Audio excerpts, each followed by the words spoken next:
The Western Conference semifinals are officially underway as the Minnesota Timberwolves had a huge Game 1 win on the road against the reigning defending champions in the Denver Nuggets.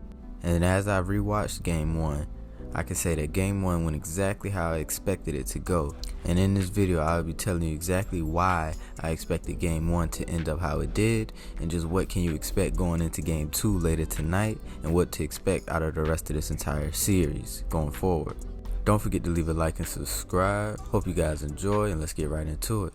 So going into this series, it was in my opinion that I had Minnesota in 6 games coming out on top, simply because when you just look at the roster and personnel wise, I think Minnesota holds a huge advantage in the long term for this series, specifically because of one, how many bodies and big guys they can throw at Jokic and give him different looks, and two, just their overall size in their front court and just their perimeter length throughout their whole entire rotation. And I think it just outmatches the Denver Nuggets. And I feel that unless Jamal Murray and Nikola Jokic have a generational series, I think just they're not going to be able to get enough production from their other guys, simply because they're going to be outmatched by the front court and the perimeter length throughout Minnesota's entire rotation.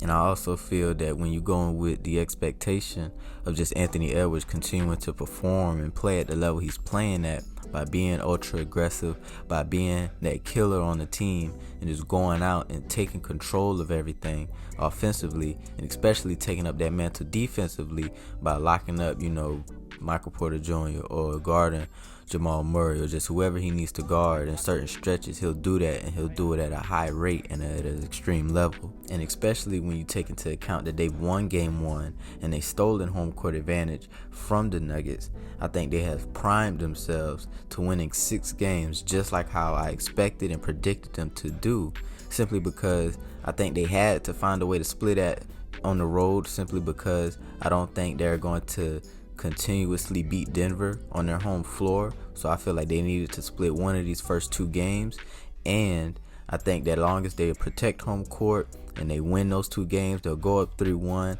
I'm not sure they'll win a closeout game in Denver, but I am confident that they can win a closeout game in 6 in Minnesota.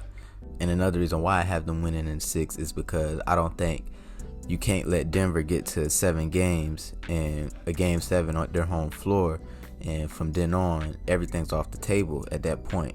And also just schematically on just the disadvantages that the Nuggets have, like I said, with just their overall unmatched personnel throughout their entire rotation, in my opinion, and also just with the main factors of just how many defensive looks they can throw at Jokic. That is one of the main parts for me, simply because you'll obviously see that Karl Anthony Towns is going to be the primary defender on Jokic for majority of stretches, but sometimes he might look at Rudy Gobert, which I think obviously in one situations and one-on-ones, he'll get his own, but it's just the point of just giving him different looks, forcing him to exert a lot of energy and just being ultra aggressive by attacking him on the offensive end. And they'll also be giving him looks such as having Naz Reid get some tick against him.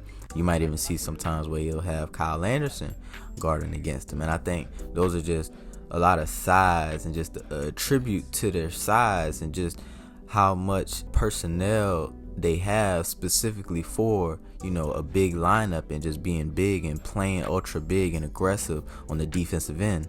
And I think over time you could potentially start to see that this could potentially wear down Jokic, and not necessarily stop Jokic, but it'll essentially slow him down and just keep him not as efficient and not as consistent throughout the course of the entire series. I think the last time we saw this really happen to where Jokic was really bothered when the Nuggets were fully healthy was in 2020 against the Lakers, when, as we saw, they had Lakers were bitty big, they had a lot of centers on that team, a lot of forwards, and they just threw a lot of guys at Jokic with Dwight Howard, Anthony Davis, JaVale McGee, and just constantly giving him different looks and just trying to speed him up, slow him down, just do whatever you can to just keep him on his toes and not letting him get comfortable offensively. And as I said before, I think just offensively for the Timberwolves, the Nuggets just don't have enough size and length to keep up on the perimeter, in my opinion. When you look at a 6'10 Nas Reed, when you look at a 6'10 Jaden McDaniels, when you look at a 6'4 an extremely lengthy and athletic Anthony Edwards, when you look at just how much dribble penetration the Timberwolves can get and just how much they can, just constantly force a defense in the rotation, I just think that they're going to stretch the Nuggets defense out and just wear them down over time with just how athletic and their size and just their overall penetration off the perimeter. And as long as Anthony Edwards continues to play at this elite level, which is one of the main parts, as long as Anthony Edwards continues to play at this, superstar level and continues to show that he's here and that this is his league and that he is here for the throne, as long as he keeps playing like that, I think Minnesota can pretty handily beat this team in 6 games. Now, I'm not going to underestimate or underrate the reigning defending champions. As we know, anything can happen. And don't be surprised if you see some different adjustments from Mike Malone or Nikola Jokic or Jamal Murray themselves. But just up front and just schematically and just the way I'm predicting this series to go, this is how I see it turning out. But let me know what you think down below. Who do you think wins this series and in how many games? And based on the points I just made and some of the things that I've been saying, do you agree with me? Do you see some of the things that I've been seeing? Do you see something entirely different that I'm not seeing or that I'm failing to point out? Let me know down below.